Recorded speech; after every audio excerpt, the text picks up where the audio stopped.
Your dreams are bigger, bolder, and more badass than the life you're living now, but something just keeps getting in the way. Join certified coach and former therapist Diane Wingert for the Driven Woman podcast. She'll show you how to get rid of whatever is holding you back so you can stop spinning your wheels and up-level your life. Get ready to hop in and buckle up. This is the Driven Woman podcast, and we're heading for the fast lane. Hello, hello, hello. Thank you all for joining me again for another episode of The Driven Woman. You know, I'm sure I'm not the only one that's noticed that so very much of life's wisdom is gained from looking in the rearview mirror. It really seems like it's only after the fact that we're able to gain perspective about the choices we've made, the relationships we've had, and the roads not taken. Yeah. You know, I've always been so focused on whatever was most important to me at the moment, typically my work or business goals, that I often missed much of what was going on around me. Oblivious was one of the terms that was most often used to describe me. Sometimes it was said in jest as a nickname, and other times it was probably more of an insult, depending on who was saying it and why. But I definitely missed a lot of signs along the way. The ones that were meant to keep me safe. Slow down, curves ahead, falling rocks, railroad crossing. How about stop, for Christ's sakes? Yeah, I missed a lot of the signs. And now that I'm at a different stage of my life, I really am trying to make practicing what I call radical self-acceptance my new norm. Now, radical self-acceptance means that not only do I forgive myself for being oblivious in the past, and even sometimes now, but also not feeling ashamed, embarrassed, or guilty about the fact that that was the case. But you know, just by making the decision to accept myself no matter what isn't quite enough when there are so many times that I want to be better than I am. Now, in order to accomplish that, I have a handful of practices that I use to become more aware and more present, not just more forgiving and accepting of myself. In other words, less oblivious. One of them is called zooming in and zooming out, and that's the title of this podcast because I'd like to share it with you. Now, until very recently, I lived in Los Angeles, where just about every other person you meet is in the industry. I've worked with quite a few of these people, and many of them are lovely. But the fact that people refer to it as the industry is very telling. Insiders know we're talking about the entertainment industry, and everyone else just doesn't matter. So I digress. Anyway, during my many years as a psychotherapist, I worked with quite a few clients who were in the industry, from award-winning actresses to directors, screenwriters, animators, creative directors, and even one very lovely camera operator. He was the one who actually got me thinking about how cool it would be if we could know when something important was about to happen in our lives, just like in a movie scene, when the camera zooms in on the most important details. If only your brain would do that too, so you would automatically know when to focus all of your attention in that moment. Wouldn't that be awesome? Wouldn't it be amazing if we could experience things fully and commit them to memory in detail? The really, really important stuff. When the most important moments had passed, your brain camera would zoom out again, taking in everything around you, the big picture, not just the most meaningful stuff that you were zoomed in on.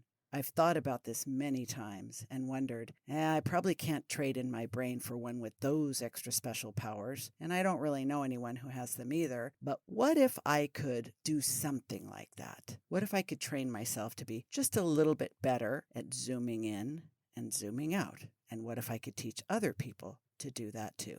You know, most driven people like me tend to hyper-focus on their goals and on doing what they have to do to achieve them, paying so much attention to those things that everything else going on around them just fades to black. We've all been told to stop and smell the roses. But you know, I've never been a big fan of roses, and frankly, I didn't see any value in smelling them when I always thought I had something more important to do. It took quite a few years before I realized, roses or not, I was missing out on important, valuable stuff because I either didn't have the ability to zoom in on what really mattered and then zoom out again to take in the big picture, or I didn't understand the importance. Either way, I now do, and I practice this technique to train my brain since it definitely doesn't come naturally. And I'm not going to beat myself up about it, and I don't want you to either. It's perfectly okay that it doesn't come naturally. I'm willing to work at the things that give me the most value, including this. So if you'd like to experiment with zooming in and zooming out, try this.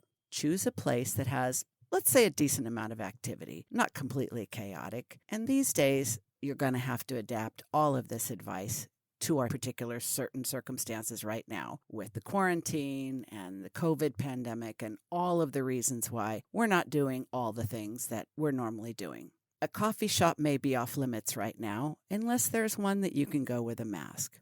If that's the case, you could go during the morning rush. Such as it is, it would be at least a good place to start. Try to arrive at a time that allows you to grab a table or at least a seat where you'll have at least 15 minutes to devote to the experiment. Let your gaze wander all over the objects in the place. Tables, chairs, espresso machines, bookshelves, counters, bags of coffee for sale. You get the drill. And whatever people are present, they'll have masks too.